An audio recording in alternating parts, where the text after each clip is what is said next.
Good evening. From the University of Utah in Salt Lake City, welcome to the first and only Vice Presidential Debate of 2020, sponsored by the Nonpartisan Commission on Presidential Debates.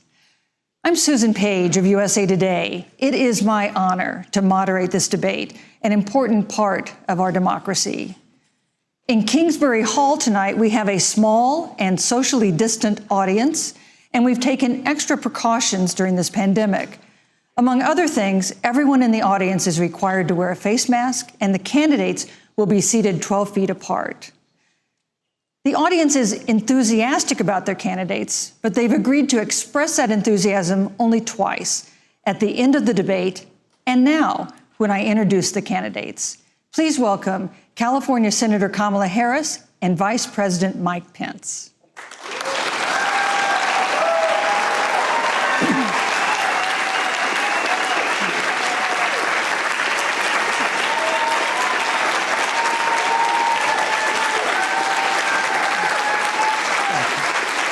Thank you.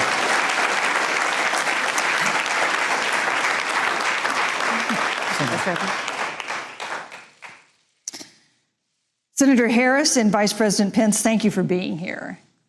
We're meeting as President Trump and the First Lady continue to undergo treatment in Washington after testing positive for COVID-19. We send our thoughts and prayers to them for their rapid and complete recovery and for the recovery of everyone afflicted by the coronavirus. The two campaigns and the Commission on Presidential Debates have agreed to the ground rules for tonight. I'm here to enforce them on behalf of the millions of Americans who are watching. One note, no one in either campaign or at the Commission or anywhere else has been told in advance what topics I'll raise or what questions I'll ask. This 90-minute debate will be divided into 9 segments of about 10 minutes each. I'll begin a segment by posing a question to each of you, sometimes the same question, sometimes a different question on the same topic. You will then have 2 minutes to answer without interruption by me or the other candidate. Then we'll take 6 minutes or so to discuss the issue. At that point, although there will always be more to say, we'll move on to the next topic. We want a debate that is lively, but Americans also deserve a discussion that is civil. These are tumultuous times, but we can and will have a respectful exchange about the big issues facing our nation. Let's begin with the ongoing pandemic that has cost our country so much. Senator Harris, the coronavirus is not under control. Over the past week, Johns Hopkins reports that 39 states have had more COVID cases over the past 7 days than in the week before. 9 states have set new records. Even if a vaccine is released soon, the next administration will face hard choices. What would a Biden administration do in January and February that a Trump administration wouldn't do? Would you impose new lockdowns for businesses and schools and hotspots? A federal mandate to wear masks? You have 2 minutes to respond without interruption. Thank you, Susan. Well, the American people have witnessed what is the greatest failure of any presidential administration in the history of our country. And here are the facts. 210,000 dead people in our country in just the last several months. Over 7 million people who have contracted this disease. 1 in 5 businesses closed. We're looking at frontline workers who have been treated like sacrificial workers. We are looking at over 30 million people who in the last several months had to file for unemployment. And here's the thing.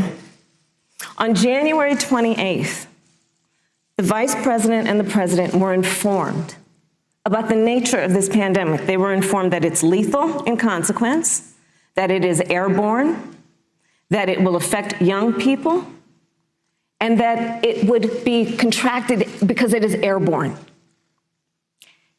And they knew what was happening, and they didn't tell you. Can you imagine if you knew on January 28th, as opposed to March 13th, what they knew, what you might have done to prepare? They knew and they covered it up. The president said it was a hoax. They minimize the seriousness of it. The president said, you're on one side of his ledger if you wear a mask, you're on the other side of his ledger if you don't. And in spite of all of that, today they still don't have a plan. They still don't have a plan. Well, Joe Biden does.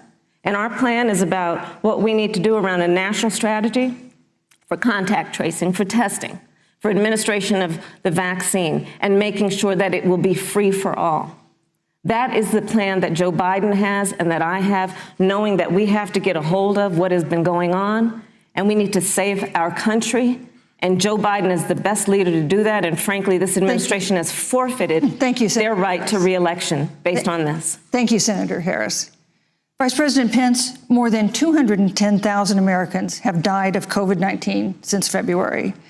The U.S. death toll as a percentage of our population is higher than that of almost every other wealthy nation on earth. For instance, our death rate is 2.5 times that of Canada next door. You head the administration's coronavirus task force. Why is the U.S. death toll as a percentage of our population higher than that of almost every other wealthy country? And you have 2 minutes to respond without interruption. Susan, thank you. And I want to thank the Commission and the University of Utah for hosting this event. And Senator Harris, it's a privilege to be on the stage with you. And our nation has gone through a very challenging time this year. But I want the American people to know that from the very first day, President Donald Trump has put the health of America first. Before there were more than 5 cases in the United States, all people who had returned from China, President Donald Trump did what no other American president had ever done. And that was he suspended all travel from China, the second largest economy in the world. Now, Senator Joe Biden opposed that decision. He said it was xenophobic and hysterical. But I can tell you, having led the White House Coronavirus Task Force, that that decision alone by President Trump bought us invaluable time to stand up the greatest national mobilization since World War II. And I believe it saved hundreds of thousands of American lives. Because with that time, we were able to reinvent testing. More than 115 million tests have been done to date. We were able to see to the delivery of billions of supplies so our doctors and nurses had the resources and support they needed. And we began, really, before the month of February was out, to develop a vaccine and to develop medicines and therapeutics that have been saving lives all along the way. And under President Trump's leadership, Operation Warp Speed, we believe we'll have literally tens of millions of doses of a vaccine before the end of this year. The reality is, when you look at the Biden plan, it reads an awful lot like what President Trump and I and our task force have been doing every step of the way. I mean, quite frankly, when I look at their plan that talks about advancing testing, creating new PPE, developing a vaccine, it looks a little bit like plagiarism, which is something Joe Biden knows a little bit about.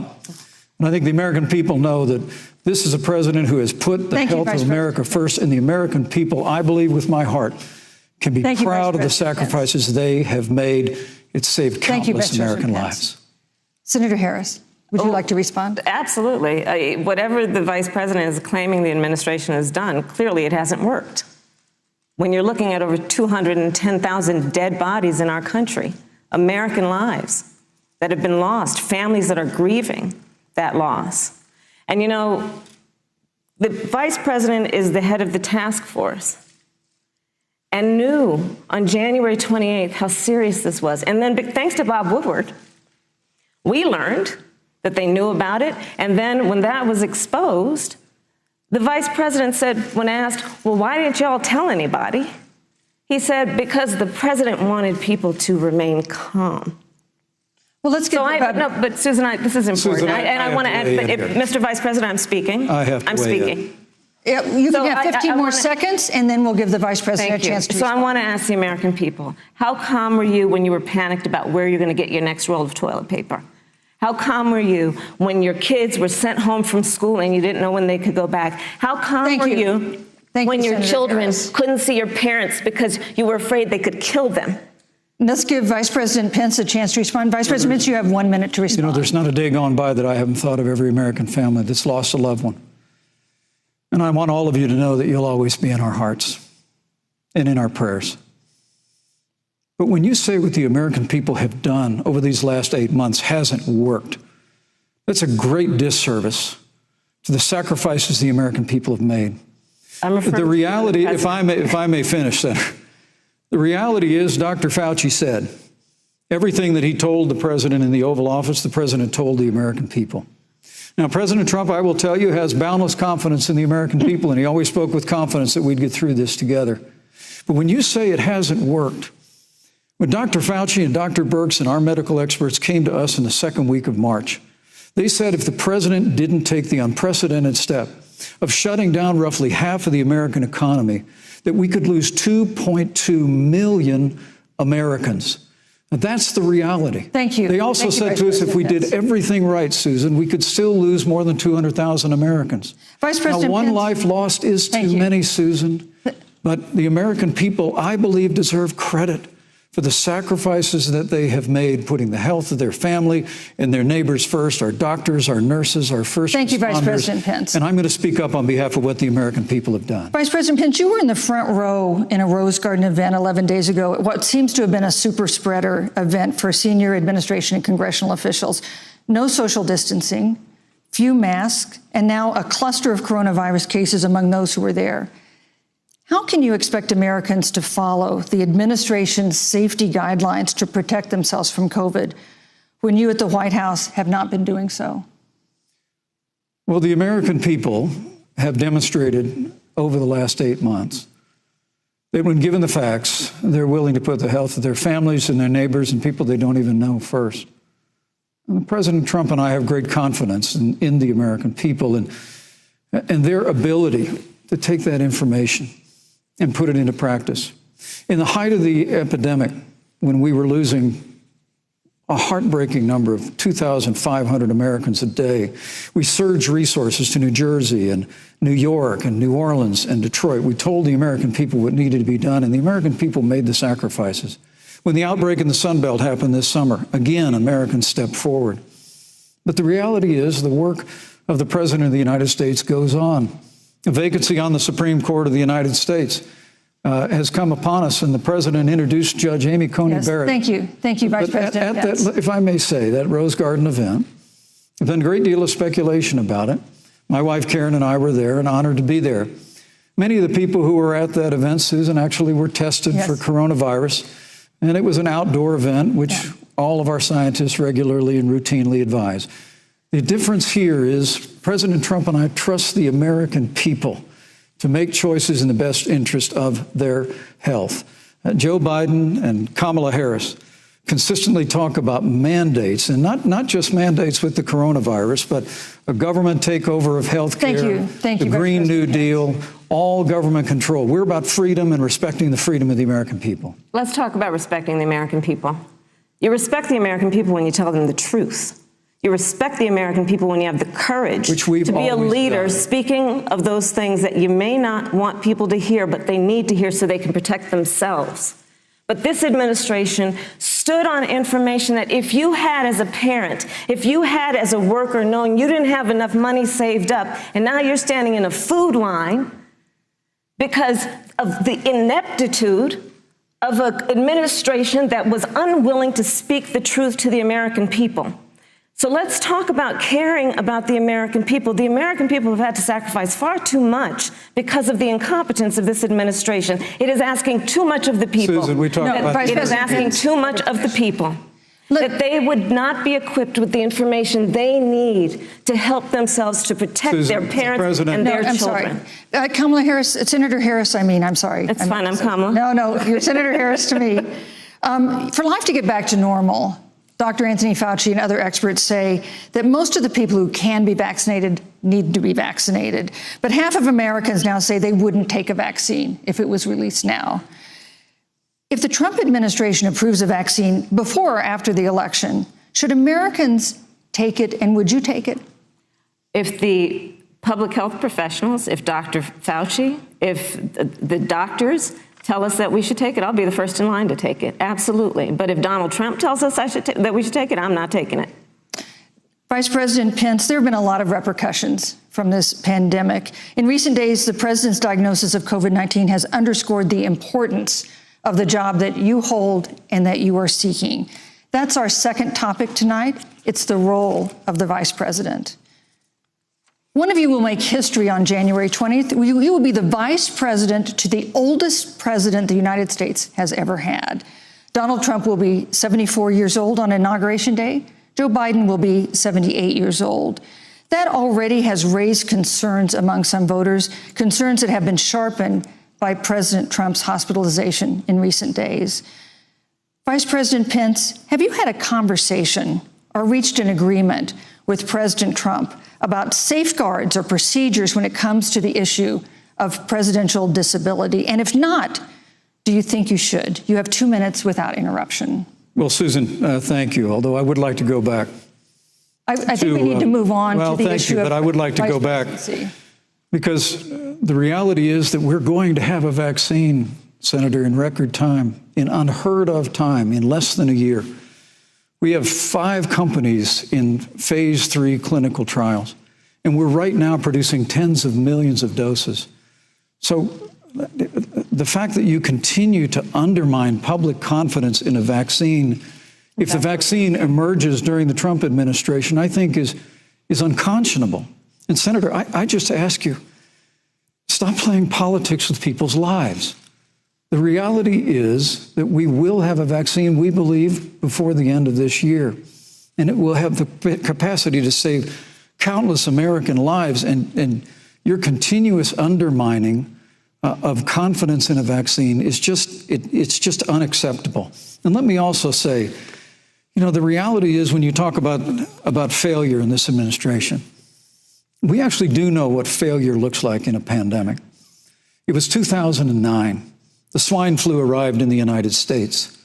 Thankfully, it ended up not being as lethal as the coronavirus. But before the end of the year, when Joe Biden was vice president of the United States, not 7.5 million people contracted the swine flu. 60 million Americans contracted the swine flu. If the swine flu had been as lethal as the coronavirus, in 2009, when Joe Biden was vice president, we would have lost 2 million American lives. His own chief of staff, Ron Klain, would say last year that it was pure luck that they did, quote, everything possible wrong. And we learned from that. They left the strategic national stockpile empty. They left an empty and hollow plan, but we still learned from it. And I think the American people, I'm going to say again, can be proud of what we have done. And Senator, please stop undermining confidence in a vaccine. Senator Harris, let me ask you the same question that I asked Vice President Pence, which is, have you had a conversation or reached an agreement with Vice President Biden about safeguards or procedures when it comes to the issue of presidential disability? And if not, and if you win the election next month, do you think you should? You have 2 minutes uninterrupted. So let me tell you, first of all, the day I got the call from Joe Biden, it was actually a Zoom call, asking me to serve with him on this ticket was probably one of the most memorable days of my life. I thought about my mother, who came to the United States at the age of 19, gave birth to me at the age of 25 at Kaiser Hospital in Oakland, California. And the thought that I'd be sitting here right now, I know would make her proud, and she must be looking down on this. Joe and I were raised in a very similar way. We were raised with values that are about hard work, about the value and the dignity of public service, and about the importance of fighting for the dignity of all people. And I think Joe asked me to serve with him because, I have a career that included being elected the first woman district attorney of San Francisco, where I created models of innovation for law enforcement in terms of reform of the criminal justice system. I was elected the first woman of color and black woman to be elected Attorney General of the state of California, where I ran the second largest Department of Justice in the United States, second only to the United States Department of Justice. And there I took on everything from transnational criminal organizations to the big banks that were taking advantage of homeowners to for-profit colleges that were taking advantage of veterans. And then, of course, now I serve in the United States Senate as only the second black woman ever elected to the United States Senate. I serve on the Senate Intelligence Committee, where I've been in regular receipt of classified information about threats to our nation and hotspots around the world. I've traveled the world. I've met with our soldiers in war zones. And I think Joe has asked me to serve with him because he knows that we share a purpose which is about lifting up the American people. And after the 4 years that we have seen of Donald Trump unifying our country around our common values and principles. Thank you, Senator Harris. You know, neither President Trump nor Vice President Biden has released a sort of detailed health information that had become the modern norm until the 2016 election. And in recent days, President Trump's doctors have given misleading answers or refused to answer basic questions about his health. And my question to each of you in turn is this information voters deserve to know? Vice President Pence, would you like to go first? Well, Susan, thank you. And let me say, on behalf of the President and the First Lady, how moved we've all been by the outpouring of prayers and concern for the President. And I do believe it's emblematic of the prayers and the concern that have ushered forth for every American impacted by the coronavirus. But the care the President received at Walter Reed Hospital, the White House doctors, was exceptional. And the transparency that they practiced all along the way will continue. The American people have a right to know about the health and well-being of their president, and will continue to do that. But I'm just extremely grateful and was more than a little moved by the broad and bipartisan support. And Senator, I want to thank you and Joe Biden for your expressions of genuine concern. And I also want to congratulate you, as I did on that phone call, on the historic nature of your nomination. Thank you. I never expected to be on this stage 4 years ago, so I know the feeling. But the reality is we've got an election before the American people in the midst of this challenging year.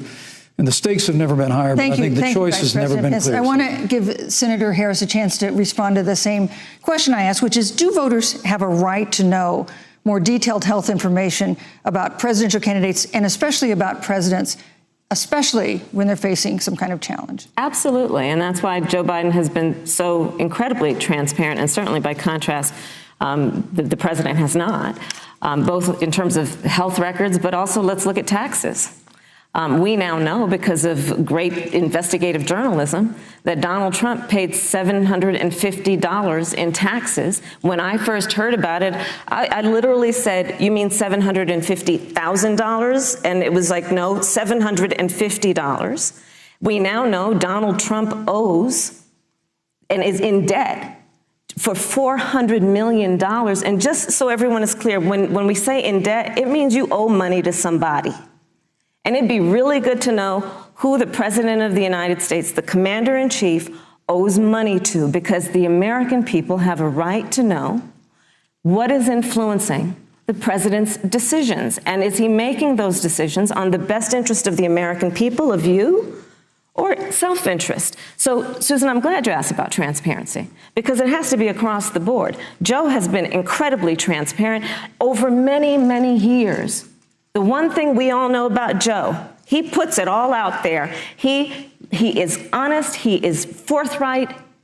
But Donald Trump, on the other hand, has been about covering up everything. Thank you, Senator Harris. I want to give you a chance to respond, Vice President. Well, look, I respect the fact that Joe Biden spent 47 years in public life. I respect your public service as well.